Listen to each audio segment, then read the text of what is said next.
आज की कहानी है। क्या सही था बापूजी का फैसला।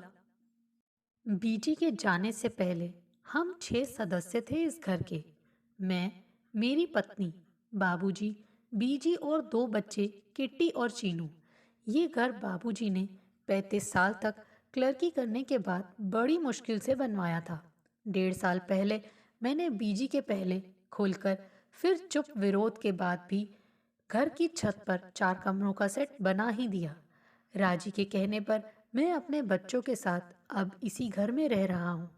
मुझे तब बाबूजी और बीजी को नीचे वाले घर में अकेले छोड़ते हुए बुरा भी लगा था, पर राजी के सामने हथियार डालने पड़े थे।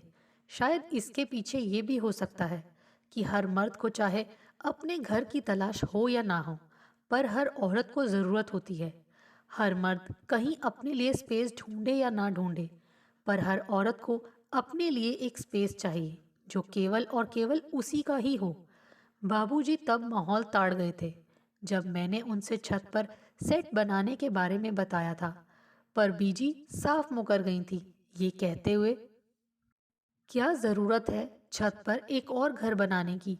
इसी में जब सब ठीक चल रहा है तो और बेकार का खर्चा क्यों? जिसको तंगी हो रही हो वो बता दे, मैं बाहर के कमरे में सो जाया करूंगी। संकेत, क्या तुझे अच्छा नहीं लगता कि सारा परिवार एक छत के ही नीचे रहे, एक चूल्हे पर बना सब एक साथ खाएं? कहकर बीजी को जैसे आभास हो गया था कि छत के ऊपर सेट बन जाने का सीधा सा मतलब है कि बीजी के बाल धूप में सफेद ना हुए थे। इस बात का पता मुझे बीच में लगता रहा था। सो तो ठीक है बीजी, पर अब बच्चे भी बड़े हो रहे हैं और ऊपर से राजी एकदम बोल पड़ी तो मैं चौंक उठा। घर में कहीं अपने लिए स्पेस तलाशने निकली राजी कुछ और ना कह जाए, इसीलिए उसे संभालने को मैंने खुद को एकदम तैयार कर लिया। पर आगे कुछ कहने के बदले वो चुप हो गई। पर चुप होने के बाद भी वो कहना चाहती थी कि वो कह चुकी थी मेरे हिसाब से। उसके ये खुलकर कहने के बाद मैं कहीं से टूटा जरूर था, पर जब बाबूजी ने मेरी ओर शांत होकर देखा तो मुझे लगा था कि मैं इतनी जल्दी टूटने वाला नहीं। कोई साथ अभी भी है, बरगद की तरह। राजी को पता था कि अभी जो चुप रह गया तो फिर बात कहना और आगे चला जाएगा, और वो नहीं चाहती थी कि उसकी स्वतंत्रता कुछ और आगे सरक जाए। ऐसा नहीं कि बीजी ने कभी भी उसे कुछ करने से रोका टोका हो, बल्कि बीजी उसे अपने से भी अधिक मानती थी। जब देखो पड़ोस में राजी की तारीफ करते नहीं थकती। मेरी राजी, वाह क्या कहने मेरी राजी के। मौका मिलते ही बीजी हर कहीं बखान करने लग जाती। बहू हो तो राजी जैसी, घर में कभी मुझे कुछ करने ही नहीं देती। सच कहूँ, जब से राजी घर में आई है मैं तो रसोई में जाना ही भूल गई हूँ। सबको राजी जैसी बहू मिले। राजी को लेकर बीजी इतनी संजीदा कि उतनी तो राजी अपने को लेकर भी कभी क्या ही रही होगी। राजी के आगे मैं विवश था, पता नहीं क्यों। मेरी विवशता को बाबूजी मुझसे अधिक जान गए थे, इसीलिए जब उन्होंने जैसे तैसे बीजी को समझाया तो बीजी ने छत पर सेट बनाने का ना तो विरोध किया और ना ही हामी भरी। बस मन ही मन मसोसती न्यूट्रल हो गई, और मैंने लोन लेकर छत पर सेट बनाने का काम शुरू कर दिया। छत पर बन रहे सेट की दीवारें ज्यों त्यों ऊपर उठ रही थीं। बीजी को लगा ज्यों आपस में हम हर पल ईंट एक दूसरे से ओझल होते जा रहे हैं। पर राजी खुश थी, अंदर से या बाहर से, या फिर अंदर बाहर दोनों ही जगह से, वही जाने। मगर इतना सब होने के बाद भी बीजी सारा दिन बाबूजी के साथ काम कर रहे मजदूरों की निगरानी करती। मजदूरों के काम करते रहने के बाद भी वजह बेवजह टोकती रहती कि पहले ये करो वो करो। 4 महीने में सेट बनकर तैयार हो गया तो राजी ने संकेत में वो सब कह डाला जिसका मुझे महीनों पहले यकीन था। संकेत, कैसा रहेगा जो हम यहाँ किचन में कुछ कुछ किचन का सामान रख कुछ बनाना भी शुरू कर दें? पर नीचे भी तो किचन है, बीजी हैं, बाबूजी हैं, राजी एक ही किचन में सब एक साथ मिल बैठकर खाएं तो तुम्हें नहीं लगता कि खाने का स्वाद कुछ और ही हो जाता है?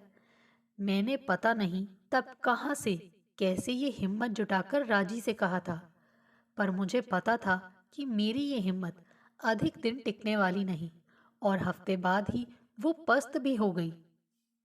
ऊपर वाले सेट में वाइट वॉश हो चुका था, फर्नीचर भी खरीदा जा चुका था। राजी ये सब देखकर बहुत खुश थी, तो बीजी एकदम उदास। बाबूजी न खुश थे न उदास।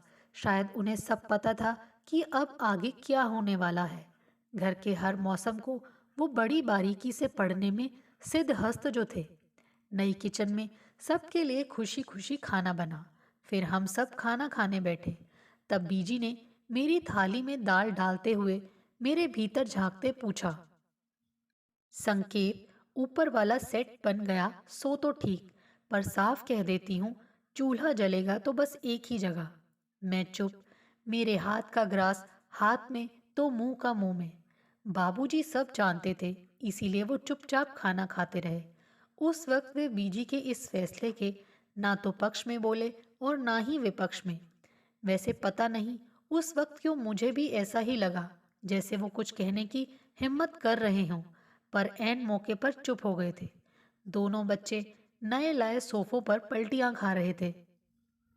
हमें खाना देती बीजी उन्हें कनखियों से घूरने लग गई थी, पर मैंने उस वक्त खाना खाते हुए साफ महसूस किया था जैसे बीजी के हाथ उदास हैं।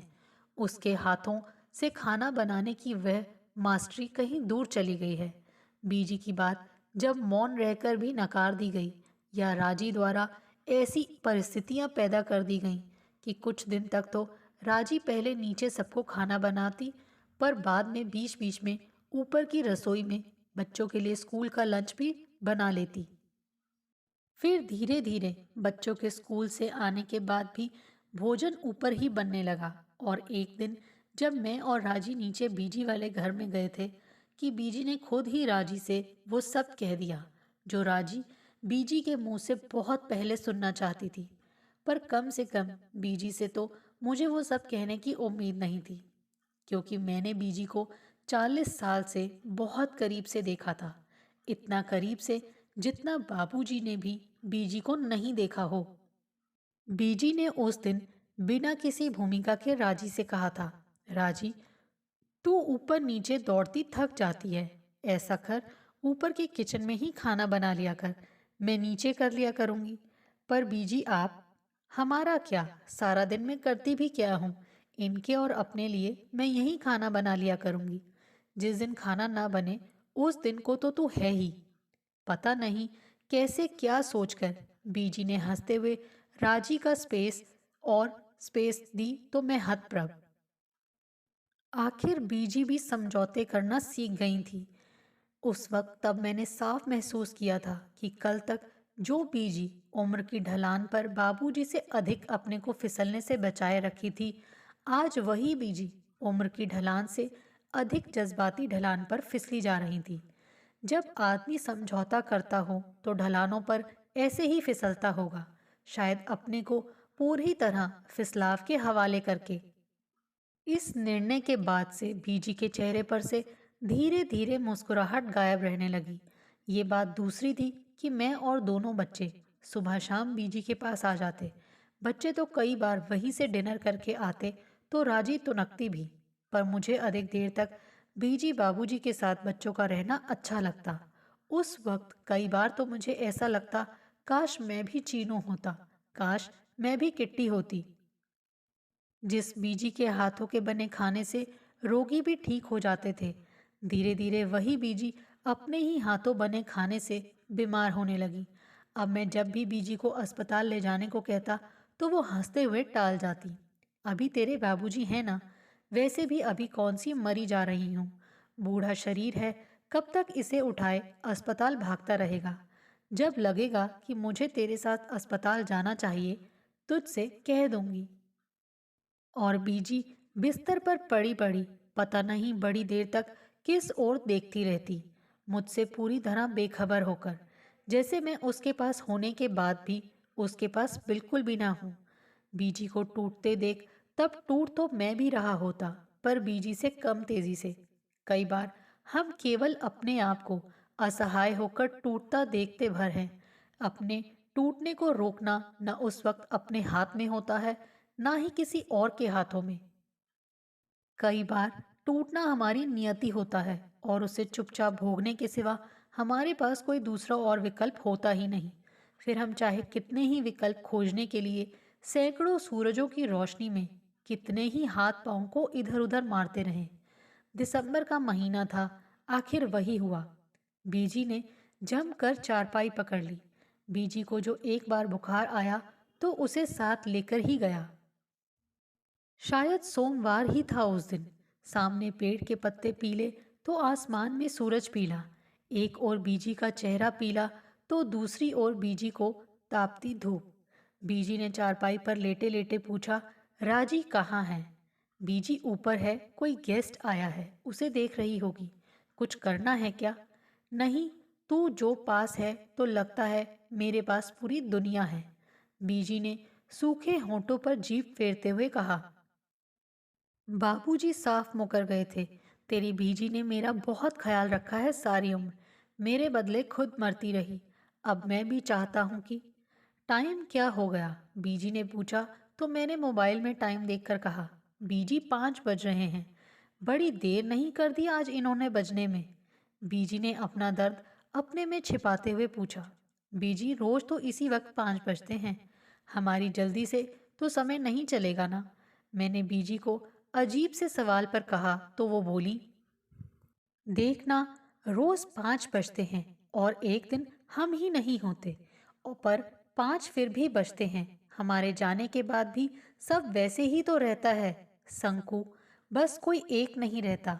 एक समय के बाद उसे क्या, किसी को भी नहीं रहना चाहिए, कहकर बीजी ने पता नहीं क्यों दूसरी ओर मुंह फेर लिया था। तब और बीजी चली गई। 15 दिन तक उसके जाने के अनुष्ठान होते रहे।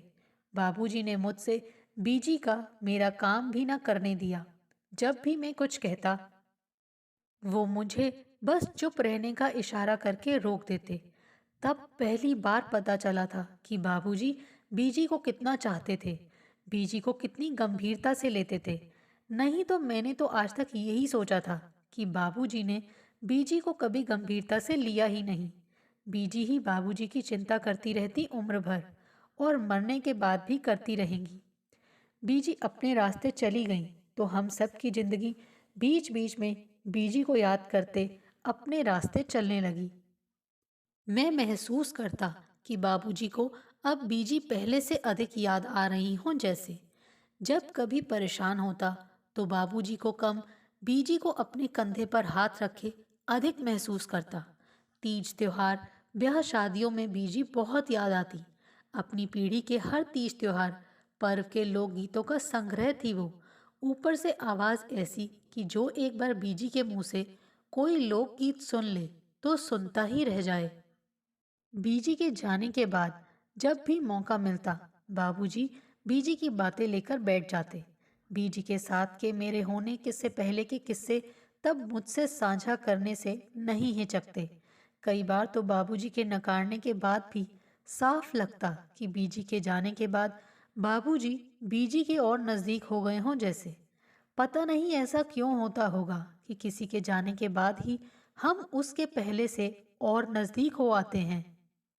बाबूजी को अपने साथ यूं घुलते खुलते देख मैं हैरान था कि कहाँ वो बाबूजी का मेरे साथ रिजर्व से भी रिजर्व रहना, और कहाँ आज इतना घुल मिल जाना कि बाबूजी कभी देवानंद, कभी सुनील दत्त तो कभी किशोर कुमार भी रहे थे। धीरे धीरे वो जब खुश होते तो मेरे पूछे बिना ही अपनी परतें यूं खोलते जाते, ज्यों मैं अब उनका बेटा ना होकर उनका दोस्त हूँ। बीजी के जाने के बाद मैंने ही नहीं, राजी ने भी बाबूजी के चश्मे का नंबर 4 महीने में 4 बार बदलते देखा। हर 20 दिन बाद बाबूजी की शिकायत, मेरी आंखें कुछ देख नहीं पा रही। तब राजी ने मन से बाबूजी से कहा भी था कि वो हमारे साथ ही पूरी तरह से रहें। पहले तो बाबूजी माने नहीं, पर बाद में एक शर्त बीच में डाल मान गए। अवसर देख उन्होंने शर्त रखी, तो शाम का भोजन सबके लिए नीचे की रसोई में ही बना करेगा। और क्या बाबूजी? उस वक्त ऐसा लगा था जैसे मेरे से अधिक राजी बाबूजी के करीब जा पहुंची हो और रात को मैं नीचे ही सोया करूंगा। ये कैसे संभव है बाबूजी? राजी ने मुझसे पहले आपत्ति जताई तो वो बोले, देखो राजी बेटा, वहाँ मेरा अतीत है, मेरा वर्तमान है। आदमी हर चीज से कट सकता है पर अपने अतीत और वर्तमान से नहीं। इसीलिए क्या तुम चाहोगी कि मैं अपने अतीत, अपने वर्तमान से कटकर अपने आप से कट जाऊं, तुम सब से कट जाऊं? कभी कभी तो आदमी को अपनी शर्तों पर जी लेना चाहिए, या कि आदमी को उसकी शर्तों पर जी लेने देना चाहिए। इससे संबंधों में गर्माहट बनी रहती है राजी। बाबूजी, बाबूजी से दार्शनिक हुए तो मैं अवाक, क्या ये वही बाबूजी हैं जो पहले कभी कभी तो बाबूजी भी नहीं होते थे? ठीक है बाबूजी, जैसा आप चाहें। मैंने और राजी ने उनके आगे ज्यादा जिद नहीं की, ये सोचकर कि जब 2 दिन बाद ही अकेले वहां उब जाएंगे तो फिर जाएंगे कहाँ। उस रोज मैं हाफ टाइम के बाद ही ऑफिस से घर आया तो बाबूजी को धूप में ना बैठा देख अजीब सा लगा, क्योंकि अब उनको ऑफिस से आते देखना मुझे पहले से भी जरूरी सा लगने लगा था। अचानक मन में यूं ही बेतुका सा सवाल पैदा हुआ कि कहीं बाबूजी से राजी की कोई। पर अब राजी और बाबूजी के रिश्ते को देखकर कहीं ऐसा लगता नहीं था। जो इस बेतुके सवाल को परे करते, मैंने राजी से पूछा, आज बाबूजी धूप में नहीं आए क्या? क्यों? आए तो थे, पर तुम तबीयत ढीली सी लग रही थी, सो सोचा कि घर आकर आराम कर लूं, शायद तबीयत ठीक हो जाए। कहाँ गए हैं बाबूजी? कह गए थे जरा नीचे जा रहा हूँ, कुछ देर बाद आ जाऊंगा। चाय बनाऊं क्या? हाँ बना दो सबके लिए, तब तक मैं बाबूजी को देख कर आता हूँ। देखूं तो सही वो। और मैं तुरंत नीचे उतर गया। बाबूजी जब बाहर नहीं दिखे तो यूं ही खिड़की से भीतर झांका, ये देखने के लिए कि भीतर बाबूजी क्या कर रहे होंगे। भीतर देखा तो बाबूजी ने पहले सोफों के कवर ठीक किए, फिर सामने बीजी की टंगी तस्वीर की धूल साफ की अपने कुर्ते से। उसके बाद बीजी की ही तरह टेबल साफ करने लगे। टेबल साफ करके हटे तो बीजी की तरह ही किचन के दरवाजे के पीछे रखे झाड़ू से सफाई करने लगे। ये देख बड़ा अचंभा हुआ। जिन चीजों से बाबूजी का अभी दूर दूर तक का कोई वास्ता नहीं होता था, इस वक्त वो चीजें बाबूजी के लिए इतनी अहम हो जाएंगी, मैंने सपने में भी नहीं सोचा था। मैंने तो सोचा था कि बीजी के जाने के बाद बाबूजी और भी बेपरवाह हो जाएंगे। बड़ी देर तक मैं ये सब फटी आंखों से देखता रहा। अचानक मेरी आंखों के गीलेपन के साथ मेरी सिसकी निकली तो सुनकर बाबूजी चौंके। कौन? कौन? मैं बाबूजी, संकू, तू कब आया? बाबूजी ने अपने को छिपाते सामान्य होकर पूछा तो मैंने भी अपने को छिपा सामान्य होते हुए कहा, आज तबीयत ठीक नहीं थी, सो सोचा घर जाकर कुछ आराम कर लूं तो शायद। पर आप यहाँ राजी को कह देते, नहीं तो मैं कर देता ये सब। नहीं, अपने हिस्से के कई काम कई बार खुद करके मन को बहुत चैन मिलता है संकु। तुम्हारी बीजी के जाने के इतने महीनों बाद भी जब जब यहाँ आता हूँ तो लगता है कि तुम्हारी बीजी यहीं कहीं है, हम सबके साथ। वो शरीर से ही हमसे जुदा हुई है। तुझे ऐसा फील नहीं होता क्या? बाबूजी ने मुझसे पूछा और मुंह दूसरी ओर फेर लिया। पक्का था उनकी आंखें भर आई थी। सच पूछो तो उस वक्त मैंने भी बाबूजी के साथ बीजी का होना महसूस किया था पूरे घर में। सोफों पर, टीवी के पास, किचन में, हर जगह। क्योंकि मैं जानता हूँ कि जहाँ बीजी ना हो वहाँ बाबूजी एक पल भी नहीं टिकते, एक पल भी नहीं रुकते। कोई उन्हें रोकने की चाहे लाख कोशिशें क्यों ना कर लें, वो अपने आप ऐसी जगह रुकने की 1000 कोशिशें क्यों ना कर लें। बाबूजी आज भी कुछ मामलों में बड़े स्वार्थी हैं। ऐसे में इस वक्त जो बीजी उनके साथ ना होती तो भला वो जब भी धूप तापने को, धूप की तलाश में दर दर भटक रही हों, उसे छोड़ बीजी के बिना यहाँ होते भला। दोस्तों, आपको हमारी ये कहानी कैसे लगी? आप कमेंट करके हमें ज़रूर बताइए। और जिन्होंने अभी तक हमारे चैनल को सब्सक्राइब नहीं किया है, प्लीज़ ज़रूर सब्सक्राइब कीजिए। Thanks for watching this video.